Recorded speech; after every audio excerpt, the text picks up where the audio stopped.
Your hands. Watch your hands. Watch your hands. Mr. Menzies.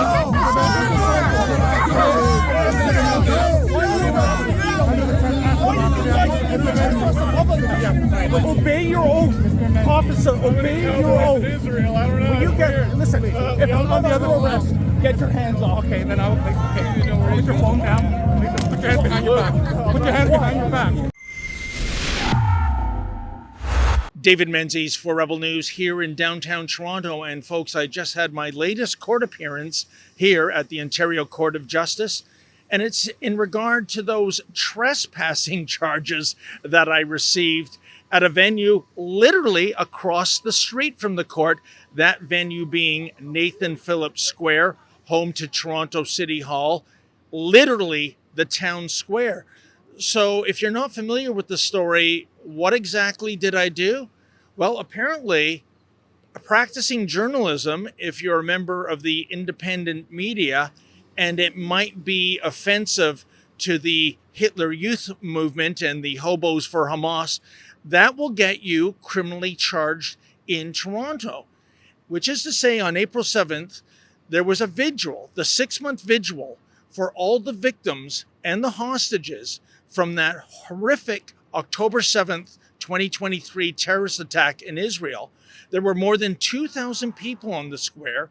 The vigil was being led by conservative leader Pierre Poilievre. And my cameraman, Efren Monsanto, and I came to Nathan Phillips Square to cover this. And if you can believe the utter chutzpah of those pro-Hamas demonstrators, a bunch of them showed up to crash the vigil, do their genocidal chant routine. We went over to ask them, really, what are you doing here? I never got a chance to ask a question, but instead of me droning on, let's throw back to the video footage from some 4 months ago.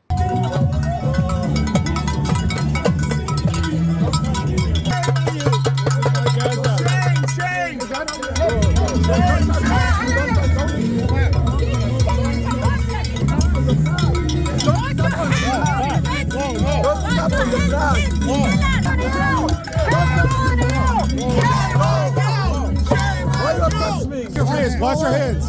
Watch your hands. Mr. Menzies.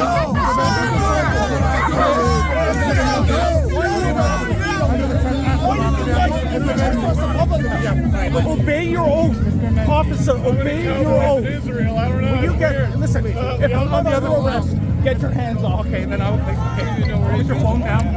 Put your hands behind your back. Put your hands behind your back. You're under arrest for refusing to leave, okay? Refusing to leave the wagon, Mr. Menzies. So as you clearly saw, Efren and I were being physically assaulted by the police.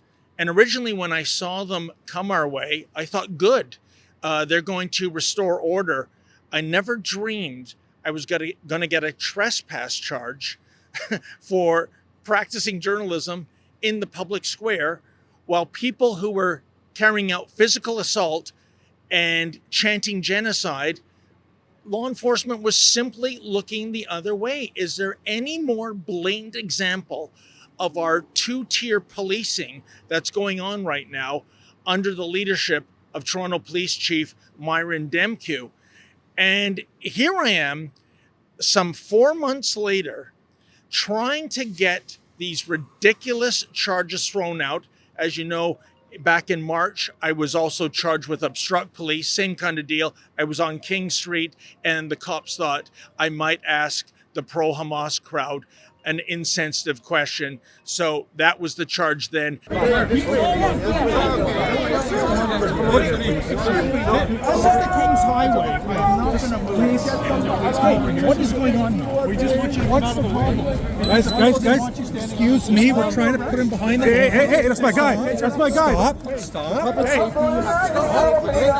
safety, you have to say Why don't you take care of the Stay back, guys. Stay back. Hey, stay back. That was thrown out back in June. And you know what? We don't cover sports, but there's a hockey term, folks. It's called ragging the puck. That's when a player has the puck and he has absolutely no intention of scoring. It's only to delay the game, eat up the clock. And that is what is happening to me right now. This was my second appearance on this trespass charge, and now it's being deferred to August 29th. And what's the reason? The reason is some 4 months after the charge, my lawyer has yet to receive disclosure. What is the delay? What is the problem? The disclosure, by the way, is simply the notes of Officer Chang, badge number 7724, the man who arrested me, the man who tried to break my cell phone. He is at a police station within walking distance of the court. And you're telling me, after our lawyers repeatedly asking for this disclosure, there's no disclosure forthcoming? Why? Well, the unspoken reason is to rag the puck. It is to eat up my time. It is to make me go back and back and back to this court. It's part of the humiliation that began with the arrest, the handcuffing, being thrown in a paddy wagon and held for some 5 hours until I got out. This is disgraceful.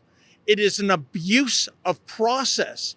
And I think what needs to happen here is the judge has to set a date for the next hearing and state no more delays, no more hangups, or better yet, can't all of this be thrown out? You saw the video evidence, folks. These charges are total BS. You know it, we know it, the cops know it. So why prolong this grotesque, new age, Cersei walk of shame?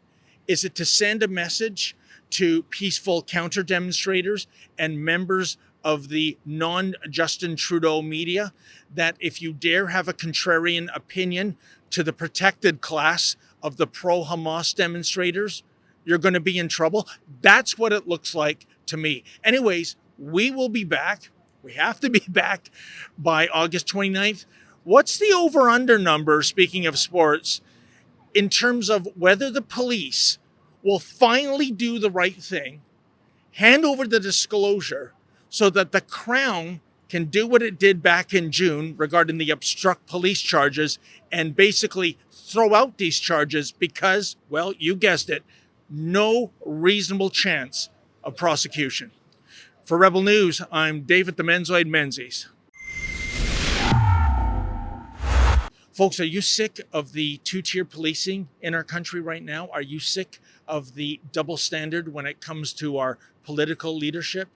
Did you know that in the first 5 months of this calendar year, I have been arrested 4 times for practicing journalism? I need your help. Help me fight back. Our lawyers, they don't come cheap, and that's why I'm counting on you for donations. Please go to standwithdavid.com. That's standwithdavid.com. And if you're in a position to donate, kindly do so.